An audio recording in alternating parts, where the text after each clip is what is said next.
this is kind of even why I made these videos to begin with, is because fluoroscopic SI joint anatomy is sort of challenging and there's a lot to go over. So for instance, like this is the sacroiliac, the sacral body, sacral wing, and this is almost an AP projection image of our SI joint. However, look at these spinous processes of the sacrum.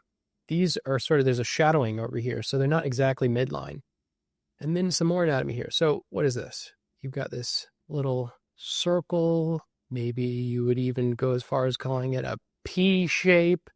And then you have this right here. Maybe you would even go as far as calling it an almond shape. So these are sacral foramen, and this P and A sort of distinction can help you decide whether or not you're looking at a posterior sacral foramen or an anterior sacral foramen.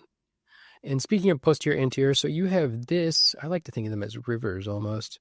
River here, and then this river here. And how do you know which is anterior, which is posterior? So these are the anterior, posterior margins of the SI joint. Typically, this lateral one is going to be the anterior, and then typically this more medial one is going to be your posterior. So exactly where you're aiming, right here. And then we have some more almond shapes here of our sacral foramen.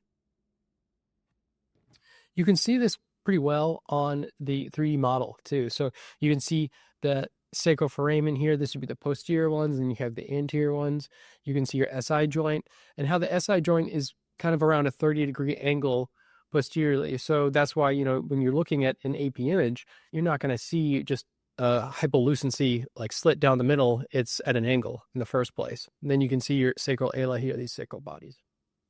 A lateral view of the SI joint now.